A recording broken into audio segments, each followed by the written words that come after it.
It's that time of the year again, guys. The FM23 features, or at least some of them, have been announced in a recent video by Football Manager. We're a little bit late to the party, but today we'll be dissecting them, having a look at the 5 key things that they've spoken about and seeing what it could mean in terms of your guys' Football Manager experience. Are these features going to change the game for you guys, or are they minor tweaks, or even things that we might not even use? We're going to have a look at them all today. Before we do though, don't forget to like the video if you do enjoy, subscribe for more, and something for you guys, there are some giveaways going on at the minute. There's one going on currently on the FMSCOUT Twitter, and I'm sure there'll be more. There's already been one. And if you want to check out my channel too and check out my most recent video, we're also giving away copies of FM23 on there. Really easy to enter both of them, just a couple of clicks here and there, and you'll be sorted. And who knows, maybe one of you guys will win FM23. So that's all going to be linked in the description, but let's take a look at the feature reveal video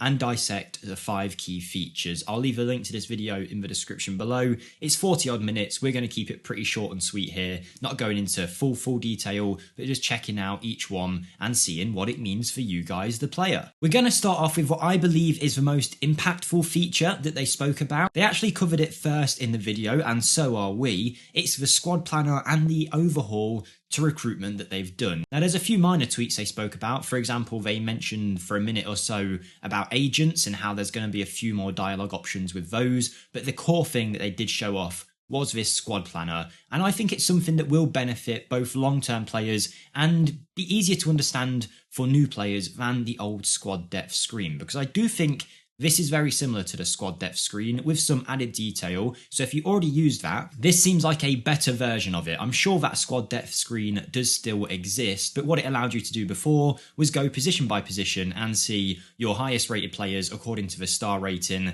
which, as we all know, isn't actually an exact representation of how good those players are. But the squad planner adds to that a little bit by overhauling the UI to make it a lot nicer. You can also restructure it based on your own opinion. I don't know the structure of the Football Manager guys Wimbledon side here, but maybe they want Kyle Daniel to be the star striker because they think that he's the long-term option, as opposed to, I don't know, a 35-year-old striker who might be better now, but realistically isn't higher than him in the pecking order, and you can adjust that. But not only that, the big things for me will be the ability to add transfer targets, people who are on your shortlist, to this squad planner to get an idea of how your squad might be laid out, not just this season, but as you can see up here, next season and the season after. So you can really plan ahead. This is something that some people might have been doing on a notebook already. For me, when I play, I already had a squad planner. It was just in my head. Like, I visualized it. I knew what I was going to do a few steps ahead of myself. And I think the squad planner will be great for that. And for me, it is the best feature that they spoke about. They also spoke about scouting, I believe, and how that's going to change. You can see here again, it's a screen that we've seen before, but it's a lot more focused in terms of the UI. And I can imagine for a new player, this is easier to understand and more accessible, which is great because we do want more people playing the game. I mean, it is coming to console, I know PlayStation this year. So if we can make the game as easy to understand as possible, hopefully we'll keep seeing Football Manager grow. They also spoke about near misses or near matches where you can see players that maybe didn't fit your scouting criteria. And there was also the idea that they'll make it really clear in terms of how far along your scouting of a player is. I felt like the near misses thing had been around for a while. There was a few times where I've scouted players and they said we couldn't find a match, but maybe this guy could do the job. So I think they're just neatening it up a little bit. And you know what? I've got nothing against this. I think these are good features, the squad planner and the recruitment overhaul. If they can fix a bit of a transfer AI, they didn't really talk about that, but if they can fix that in terms of the offers that teams make and the transfers that you see go on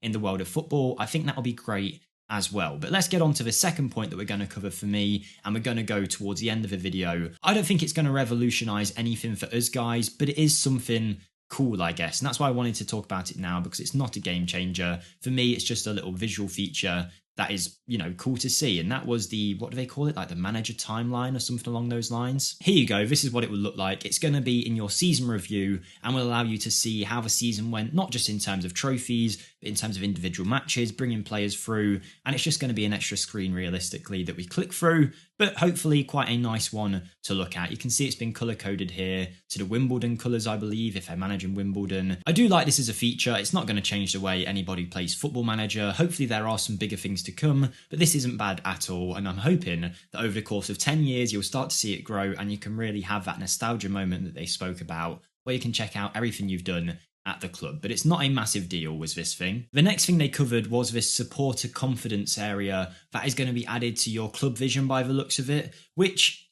to me, I know they made it out to be a big thing. I don't know how often I'm going to look at this personally. Maybe you guys are different, and I do think any extra detail is good detail in most cases. I'm just not sure how big of an impact this is going to have. Unless it's a club that's near enough ran by its fans, I'm pretty sure if you're going to get sacked, you're going to get sacked anyway. It might buy you a game or so. And if we're looking at like a visual pie chart, let's say, of how much the board's decision is going to be based on the fans, I doubt it's going to be too much. Maybe I'm getting it wrong, and when you play the game, this is going to have a massive effect.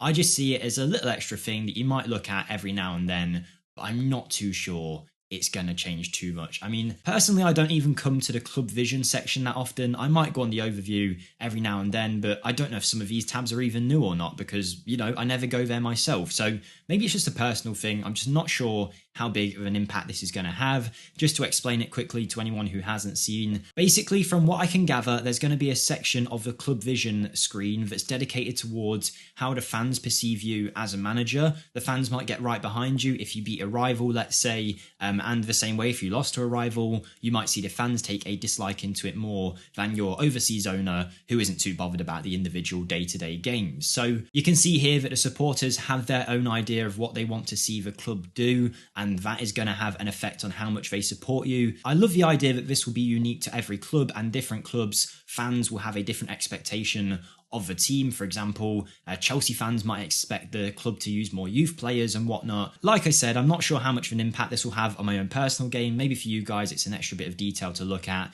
but for me, if you're doing well, the board like you anyway, and if you're doing bad, the board don't like you. It's pretty simple. How much the fans are going to play into that, I'm not sure, but I'm excited to see what it is. I'm just not, you know, overwhelmed by it completely. I just think it's a cool little addition to have in the game. They did show a little bit of the match engine as well, and how that is going to change for Football Manager 23, and that's always great, right? We want to see match engine improvements in terms of the decision making, animations that we see. I know there's a big section of a fan base that wants FIFA-like graphics, and F1 Manager came out recently. I don't play it myself, I'm not a fan of F1, but I've heard that the graphics in that are really good. But personally, I don't think that's going to have much of an impact in terms of how I enjoy the game. I've never played the game for graphics, and maybe that would attract new players. But in terms of the long-term core audience of Football Manager, maybe I'm wrong, but I just don't feel like people are that interested in the graphics after all. We want them to look great, of course, but do we need FIFA level of detail? I'm not too sure. I think what we get is good enough. I just want to see them play better and make smarter decisions in the match engine as opposed to the graphics being better. And what we just skipped over then, if I go back, was something they did cover, and that was a higher importance on defensive gameplay, which was very hard to do in other Football Managers. Often, if you tried to sit back, it wouldn't work, and like they said, some of the language used on these screens wasn't the best. So now they've tried to improve how your team will play out of possession and allowed for more defensive styles of football to be played. I'll quickly forward ahead until we see a little bit of the match engine. Here you go. Like, if you told me this was Football Manager 22, I probably still believe you, but you know what? It's not changed that much in the last few years. It's not something that I personally pine for, but if you guys think we should have better graphics, let me know down below and why you think that. And for me, I just want to see smarter decisions, better animations, and just slight improvements on how the game feels and plays. I mean, I know a lot of people still use the 2D screens, so how many people are that bothered by graphics? I don't know, maybe you are one of them. Now for the final thing that they spoke about, and the thing for me that I actually think surprised me more than I thought it would, was the licenses. And the reason licenses didn't blow me away is because a lot of people use mod packs anyway to get these licenses in the game and the real names, so this won't be a massive change to people. I love the way they've changed the UI and made it feel a lot more momentous when you are in these conference leagues, Europa leagues, or Champions Leagues. When I saw this on Twitter before I'd watched the video, I thought this was just, you know, a screen from an actual football match, which, I mean, you can expect them to produce that level of quality, of course. Football Manager is a pretty big game, but even still, it did just take my breath away for a little bit of a second to see that this was our Football Manager game. I love that they've added this extra sense of a Champions League-ness to it, if you will. It does make it feel like the Champions League. I was watching it late at night, but maybe they did mention that there was Champions League music when you walked out. There you go. I think James Lawrence Olcott, who does a great job, by the way, is talking about it there. And those little changes will be great. And I think in a few seconds as well, they talk about the prize draws. Obviously, this stuff is cool as well. The trophy presentations being unique and making it feel like a more momentous occasion to be in these European competitions. Sorry if I'm making you feel sick with all of these little 5-second skips ahead, but there we go. This is what I want to see. The Champions League draw, which if you told me they're going to make the draws look nicer, I would have said, I do not care. But when I see it like this, I am thinking, you know what? This does look quite cool. I like the idea that there's these little text boxes going along at the top where they maybe say, you know, if Chelsea come up against Man City and in your simulation, Man City have beaten Chelsea in the 2029 Champions League final, I hope they mention that. And I hope that updates as time goes on and you create your own history. I just love the look of it. And I think it's a small update that a lot of people are going to enjoy when they see it. I know it's not going to completely change the game, but I do like it, and it is something that I'm happy to see, I can't lie. So that rounds up the first 5 features that they spoke about. Their headline feature reveal, they've called it, so I'm assuming these are the big features we're going to see. We might learn a little bit about others, but it looks like these are, as they say, the headline features. Check out my channel and the FMSCOUT Twitter for all kinds of giveaways. They're doing some on there, I'm doing some on my own channel, and I'm sure there'll be more to come as well. But most of all, have a great day, and hopefully I'll see you guys on FM23. Oh, and by the way, before I do send you away, if you do want to buy FM23 at a discount, you'll find that linked in the description. You can get some money off by using the FMSCOUT codes, and it also supports FMSCOUT, which is great, of course. So thank you guys, enjoy your day, and I'll see you next time. Goodbye.